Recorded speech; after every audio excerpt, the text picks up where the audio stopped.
Hi, my name is Caitlin Laren, and I decided to study and present Robert E. Lee, a historical figure known for his leadership and military brilliance. The biography I decided to read to learn more about Lee's important role in the Civil War and other wars, and how he is known for his leadership and military brilliance, is the biography The Marble Man, which outlines his image on American society.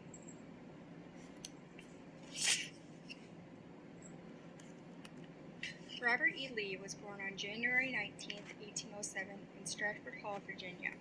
His father, Henry, was a hero during the American Revolutionary War, where he earned the nickname Light Horse Harry.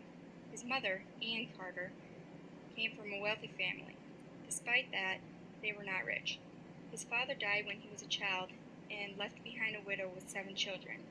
Being the youngest, he was closest to his mother and obtained high stress in his youth, which influenced how strong he would be given task in the future. Since Robert E. Lee was not able to afford a university education, he went to an academy, where he graduated from West Point Military Academy at the age of 18 with perfect scores in artillery, infantry, and cavalry techniques and strategies.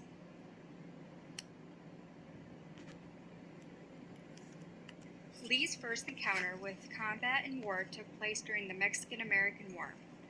During that war, he reported to General Winfield Scott, who later said that he was one of the best soldiers he had ever seen in battle. After that war, he was promoted to colonel because of his efforts during the Mexican-American War. During the Harper's Ferry raid, Lee was in charge of the group of Marines sent to stop the raid. Once Lee arrived, the Marines quickly subdued John Brown and his men, and then once again, Lee had made a name for himself. On April 18th, Washington offered Lee the command of the new army who was being forced to the Union. He rejected the offer because he did not want to be involved in any type of war with the southern states. After that, he had resigned from the army, where he had served a whole 36 years.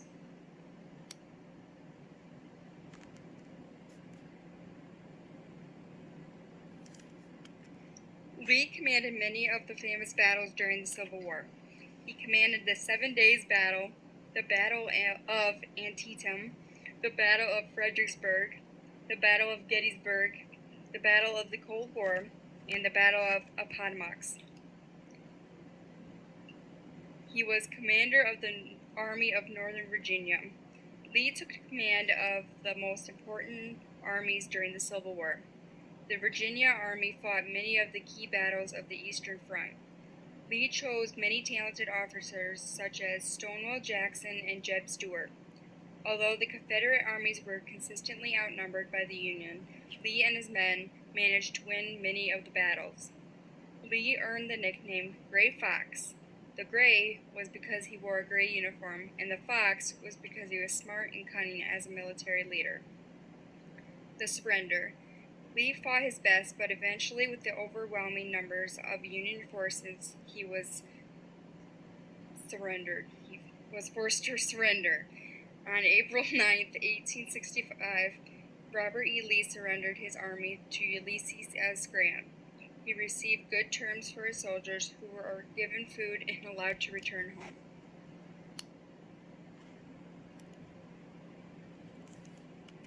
Following the war, Lee returned to Richmond with his family on April 15th. For the next 2 months, he lived in the city busily rebuilding itself.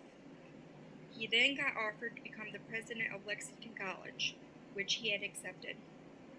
Washington College had faced many financial difficulties before Lee had arrived.